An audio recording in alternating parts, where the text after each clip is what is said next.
Happening now, state officials are investigating the death of an inmate at a prison in Butts County. Family members of an inmate say that he was murdered in his jail cell, and now there are mounting questions about the safety of the facility.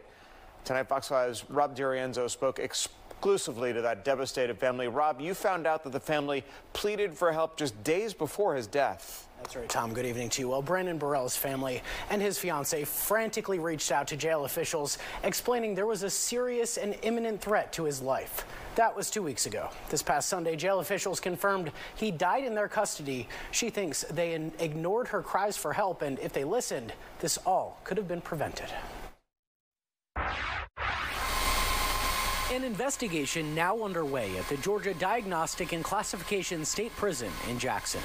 Jail officials have confirmed the death of inmate Brandon Burrell. His family says they had to learn from another inmate over the phone what exactly happened to him. Brandon was bleeding out, had been stabbed, needed help, wasn't responding. It took about an hour for them to go get his body, the other inmate said. Shilling was Burrell's fiancé. A little more than a week before his death, she emailed jail officials detailing, quote, numerous violent threats coming from inside the prison. We knew Brandon was in danger. He knew that this time was going to be hard. His fiancé says they replied to her concerns, but they were never actually addressed. She wanted him in protective custody. They said that they'll do everything that they can and everything was going to be okay. And not even a week later, he was murdered. The Department of Justice has been investigating Georgia's prison system for violence and civil rights abuses since 2021. This prison specifically has a violent record. This video is from a beating there last July. Last month, we told you about an extortion scheme behind bars, leading to the beating of inmate Zadarius Coleman. You're going to have a tooth missing every 10 minutes. I don't get my money, man. Jail officials say Burrell was serving a 10-year sentence for violating the Street Gang Terrorism Act.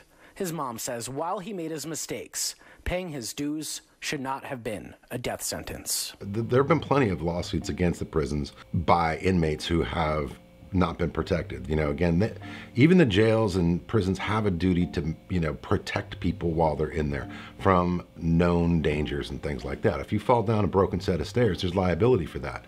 If they, fail to protect you, put you in protective custody when they know that there's a genuine threat, there can be liability for that too if they just ignore it, which in this case is kind of interesting that the fiancé did notify the prison, that there were threats to her fiance, and they acknowledged it. They returned that letter and responded to her, but then they didn't do anything else. So that does look like they did have actual notice and engaged in a conversation about that, and then they didn't do anything.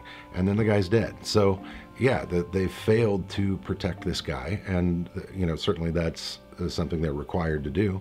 And there will be some liability for that. I think this is actually a pretty interesting case, and frankly, if it came across my desk, I'd be interested in it, especially with the prison that's got a history of violations and civil rights abuses and things like that. I'd be real interested in taking something like this.